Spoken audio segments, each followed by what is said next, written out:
what do we study in sociology as science?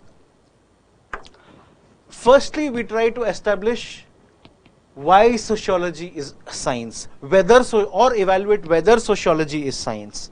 Then scientific method to that and critiques. So first chapter within the second unit is science, basically science means sociology as science, then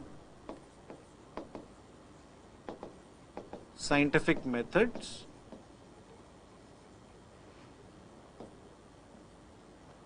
and its critique.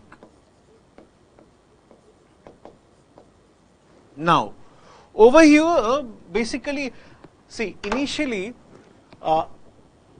sociology discipline, when it was emerging, science was being celebrated in Western society, especially Europe. So, after Renaissance, during Enlightenment era, and after Renaissance, importance of science had increased to such a level that instead of religion, people were seeking or seeing or perceiving science as a medium which brings you closer to the truth.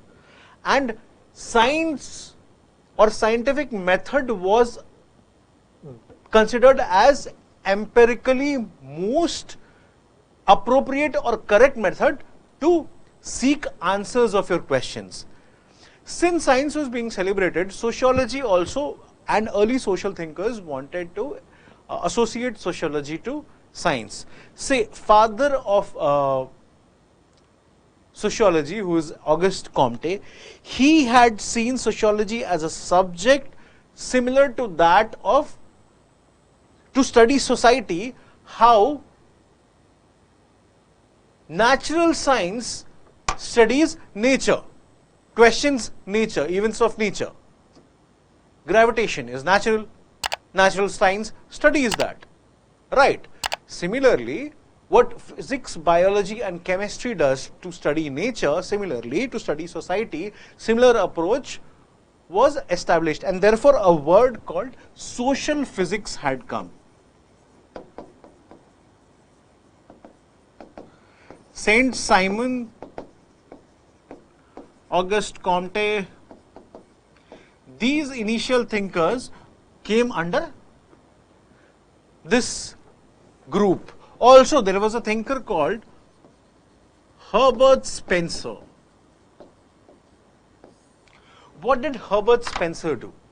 So, Herbert Spencer said that how all the parts of a body, say eye being individual body, hand being individual part, and legs or your functioning of intestine, your heart being individual part, come along together in order to complete human body to function. Similarly, various parts of society come along together for society to function in an order. Therefore, he thought how biology is studied, similarly to study society, sociology as a discipline has to follow scientific path. So that's why initially sociology was getting closer to science. And what method sociology uses? Scientific method. Why? Because yes, it is true, scientific method is a better method, because that way your argument can be substantiated from facts and your argument could be brought to objectivity. So sociology decided to pursue scientific method. And then comes critiques. Later, there were other thinkers who were not convinced that sociology should solely be considered as science, or it should definitely not be as natural science. Why? Because sociology studies society. Society is constituted of human beings. Okay, so the basic ultra filtered component of society is individual, a human being, whereas a natural science studies component of nature, which is matter. Okay, natural science studies matter, and according to these critiques, individual is different from matter. Why? Because a matter will have a certain natural phenomenon, behavior, but individual's bias or individual's behavior comes into play when you study an individual or when you study a society. Therefore, for example,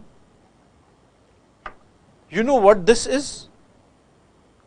According to science, this might be a pen which we may use to write, and if it is of plastic, it's a polymer, and a chemical composition formula can be provided for this.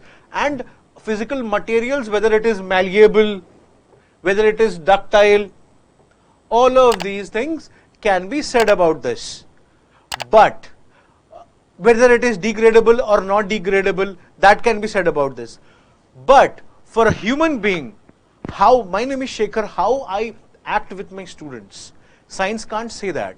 Biology can tell about my body, my physique, I'm overweight, I'm obese, I can be, my body could be at risk for cardiac diseases, I could be ischemic or L1 or L2 level of sugar tendencies. But biology at this point of time, natural science cannot predict how emotionally I may react. How will it calculate that how emotionally I behave, my behavior, right? So since human beings are involved in society, studying society, therefore the critics had said that scientific, natural science, the way we study natural science is not the correct method to study society. So this is about the debate between the critics and the early thinkers who wanted sociology to be on path of natural sciences. So this is the first unit of the chapter. The second unit is major theoretical strands. We don't need to understand this right now because this is conceptual. There is various theoretical strands in sociology. Who are functionalists, who are positivists, who are non-positivists. Okay? Symbolic interactionism, neo-functionalism, structural functionalism. All of that, once you sit in the class, you take the lecture, I'll ensure that you are very comfortable with all of these topics. And these will be your strong points. So this is another unit, another chapter under the second unit. Then comes the concept of positivism.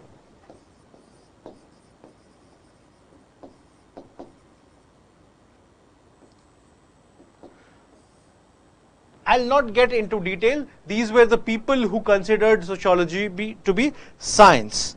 Okay? So we study positivism and its critique.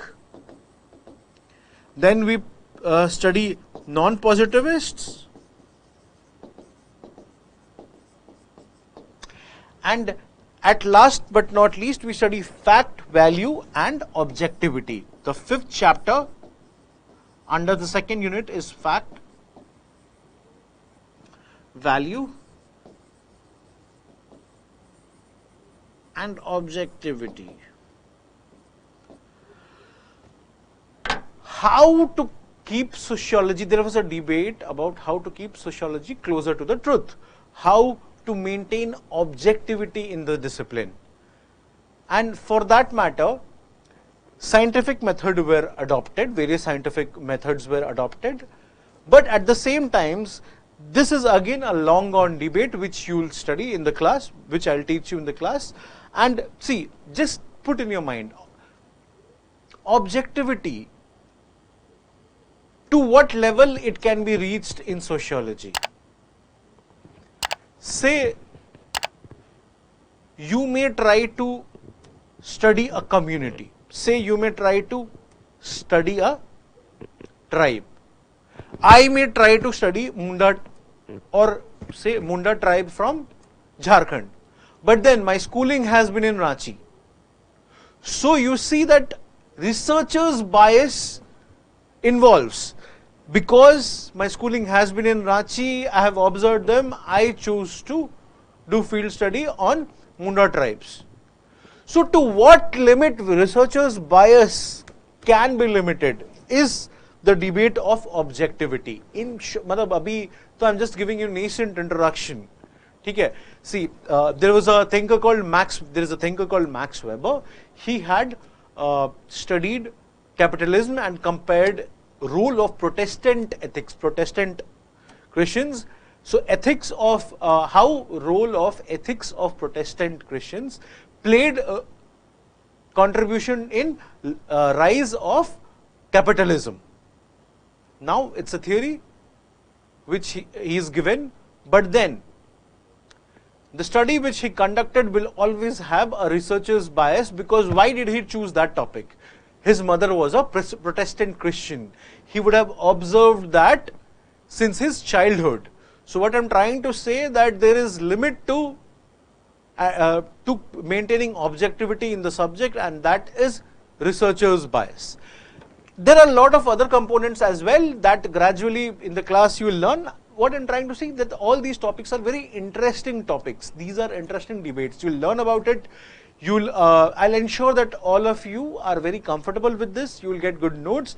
You'll know, I'll teach you also answer writing on these topics. I'll make you comfortable with what to write, how to write, where to write. Okay?